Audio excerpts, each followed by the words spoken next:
बच्चों की तरबियत के हवाले से न करने के कामों की छोटी सी लिस्ट। 1. झूठ बोलना। बच्चों के साथ जेविट बोलना हमारे यहाँ इतना आम है कि इसको झूठ समझा ही नहीं जाता। इसकी अगर सारी मिसालें लिखने बैठूं तो आर्टिकल इसी में खत्म हो जाएगा, लेकिन बात समझाने के लिए कुछ का तज़किरा जरूरी है। बच्चों को सुलाने के लिए असूलना हमें चाहिए कि इसके साथ लेट कर इस पर मौज़-3 और इत्ता अल कुर्सी पढ़ें और इसको बताएं कि अब आप आराम से सो जाएं, फरिश्ते सारी रात आपकी हिफाजत करेंगे।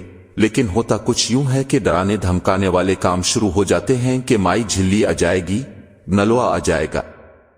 एक तो झूठ बोला, फिर बच्चे को डरा के सिलाया। तीसरा, इसके दिल में एक बेनाम सा खौफ डाल दिया कि अब जब वो किसी बहुत बूढ़ी औरत को या बली को देखता है तो परेशान होकर छुपने लग जाता है। बाजार जाना हो या किसी भी ऐसी जगह के बच्चा साथ नहीं जा रहा, उसको ये कहकर जाना कि टीका लगवाने जा रहे हैं और डॉक्टर के पास जा रहे हैं।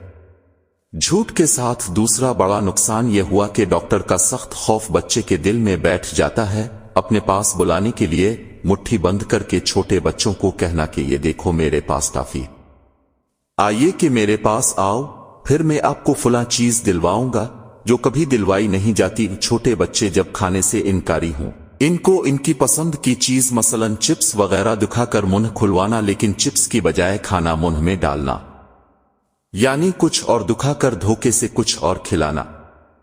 पाकिस्तान में हम किसी के यहां मेहमान गए, कोक देखकर 3 साला अहमद ने भी फरमाइश की। गिलास में थोड़ी सी कोक और बाकी पानी मिलाकर जब मैं अहमद को पकड़ाने लगी तो मेजबान हैरान लहजे में पूछने लगे कि आपने इसके सामने पानी मिला दिया।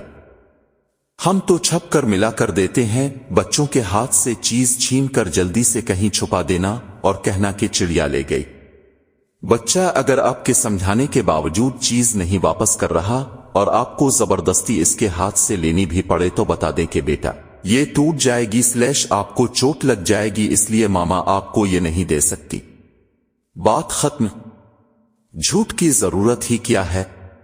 झूठ बोलने से बच्चे को रोकने के लिए हम खुद झूठ बोल देते हैं कि जबान काली हो जाएगी। हम छोटे से बच्चे को ये क्यों नहीं बताते कि सच बोलना अल्लाह ताला को बहुत पसंद है। आप सच बोल दें, मैं आपको कुछ नहीं कहूंगी। झूठ बोलने के पीछे बड़ी वजह यही होती है कि डांट पड़ जाएगी, तो पक्का उसूल बना ले कि सच बोलने पर बच्चे को डांटना नहीं है। नरमी से समझा जरूर दें और साथ ये भी बता दें कि आपने सच बोला है, इसलिए मैं आपको कुछ नहीं कहूंगी / इसके अलावा झूठी सजाएं और झूठे इनामात। रोना बंद कर दो तो पूरा डब्बा चॉकलेट का दिलवाऊंगी, आपको वो कार गुड़िया दिलवाऊंगी जो इस दिन मार्केट में देखी थी। और सजाएं ऐसी जो मुमकिन ही ना हो, जैसे आइंदा आपको कभी साथ नहीं लेकर जाएंगे, सारा दिन कमरे में बंद रखूंगी। अब खुद अपने आप को देखिए कि जिस सजा इनाम का वादा अब बच्चे से करते हैं, क्या वो पूरा भी किया जाता है या जोश खताबत में मुंह से निकल जाता है।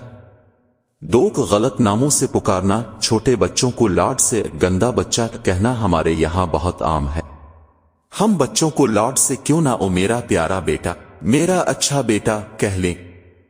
इससे भी बढ़कर बच्चों के लिए शैतान का लफ्ज इस्तेमाल करना। शैतान तो मरदूद है, अल्लाह की रहमत से दूर, तो ये ना कहीं कि बच्चा शैतानियां कर रहा है, बहुत शैतान है। इसकी बजाय शरारती कह लीजिए। जब बच्चे जरा बड़े हो जाते हैं तब भी नाम रखने का यह सिलसिला जारी रहता है और बच्चों की मौजूदगी में ही हर एक के सामने उन नामों और खूबियों / खामियों का तज़किरा किया जाता है। वालिदैन की राय अच्छी हो या बुरी, बच्चे जब बार बार सुनते हैं तो कहीं ना कहीं इसी राय के मुताबिक ढल जाते हैं। रिसर्च से पता चलता है कि जो बात हम अपने जहन में डाल लेते हैं, हम इसी के मुताबिक अमल कर रहे होते हैं। बिल्कुल अहमक हो, कभी कोई काम सही कर ही नहीं सकते। बहन को देखो कितनी तेज हो, तुम इतने सुस्त हो कि काम कहने का कोई फायदा ही नहीं। उर्दू पढ़ना मेरे बेटे को बिल्कुल नहीं पसंद, बेटी हमारी बिल्कुल माई मुंडा है। छोटा बेटा किसी से मलना बात करना पसंद नहीं करता। ये सब बातें जब बच्चों के सामने दोहराई जाती रहती हैं तो पहले इनकी तबीयत में जो सिर्फ एक रुझान था, अब एक पक्की आदत बनकर सामने आ जाता है। कोशिश करें कि बच्चे की खूबियों को ही हाईलाइट करें।